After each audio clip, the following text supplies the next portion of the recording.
राधे कृष्ण दोस्तों। आज की कहानी का नाम है कर्म। वाह माँ, ये साड़ी तो बहुत जच रही है आप पर। कहाँ से लाई हो? अरे बेटा, मैं कहाँ बाजार जाती हूँ, पहले तू ला देती थी, अब तेरी भाभी ला देती है। सच में बहुत अच्छी पसंद है उसकी। देख, तेरे लिए भी 2 साड़ियाँ ला कर रखी हैं उसने। सच बेटा, हमारी किस्मत बहुत अच्छी है जो इतनी सुगढ़ और समझदार बहू आई है।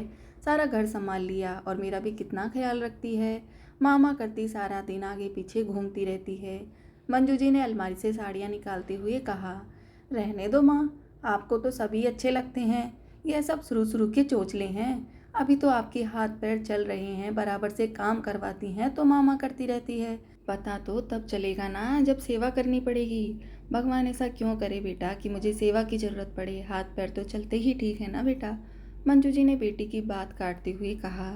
लेकिन काजल से अपनी भाभी की तारीफ सहन नहीं हो रही थी।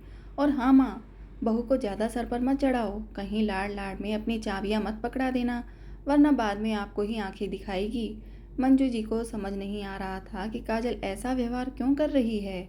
जब भी उसकी भाभी आंचल का जिक्र आता तो वह चिढ़ जाती। आंचल का किया हुआ कोई काम उसे पसंद नहीं आता था। जब कभी फ़ोन पर भी दोनों माँ बेटी की बात होती तो काजल हमेशा अपनी भाभी के बारे में अपनी माँ को उल्टा ही सिखाती रहती थी। लेकिन मंजू जी एक समझदार महिला थी। अच्छे बुरे की पहचान उन्हें थी। मंजू जी समझती थी कि भाई भाभी से ही बेटियों का मायका हमेशा बना रहता है। इसलिए उन्होंने काजल को समझाने की कोशिश की। अब जब भी मंजू जी काजल से फ़ोन पर बात करती तो अपनी बहू आंचल की बुराई करती। बेटा, तेरी भाभी तो मेरी कदर ही नहीं करती, जब देखो तब बात बिन बात झगड़ा ही करती रहती है। अब तो मेरा एक भी काम नहीं करती, यहाँ तक कि मेरे कपड़े भी नहीं धोती। ये सब सुनकर काजल बोली, देखा ना माँ, मैं कहती थी ना कि भाभी सिर्फ अच्छा होने का दिखावा करती है। कुछ दिनों तक तो काजल को भी अच्छा लगता था अपनी भाभी की शिकायतें सुनना। लेकिन जब मंजू जी कहती कि तेरी भाभी मुझे समय पर खाना पीना भी नहीं देती तो काजल को अपनी माँ के लिए बुरा भी लगता। एक दिन काजल बोली, माँ, आप भाई से क्यों नहीं कहती कि भाभी को समझाए? आखिर तो आप हमारी माँ हैं, उस घर की बड़ी हैं, आपका ख्याल रखना उनका फ़र्ज बनता है। आप कहें तो मैं भाभी से बात करती हूँ, उन्हें समझाने की कोशिश करती हूँ। लेकिन बेटा, तू भी तो यही चाहती थी ना कि तेरी भाभी ऐसी ही हो, जो रोज़ रोज़ मुझसे झगड़ा करे, मेरी सेवा ना करे। जब वह अच्छी थी तो भी तुझे उससे शिकायतें थीं, तूने कभी उससे सीधे मुंह बात भी नहीं की। तो अब किस हक से तू उसे समझाएगी? ये सब हमारे कर्मों का ही फल है जो मैं भुगत रही हूँ। माँ की बात पर काजल निःशब्द हो गई थी। लेकिन माँ की तकलीफ सुनकर उससे रहा नहीं गया, तो एक दिन वह गुस्से में अपने मायके पहुँच गई। लेकिन जाकर देखा तो वहाँ अलग ही माहौल था। माँ और भाभी रसोई में हंस हंस कर बातें कर रही थी। माँ गैस पर चाय बना रही थी और भाभी पकोड़े का घोल तैयार कर रही थी। साथ ही भाभी माँ से पूछ रही थी, माँ, आप कौन से पकोड़े खाओगी, प्याज के या पनीर के?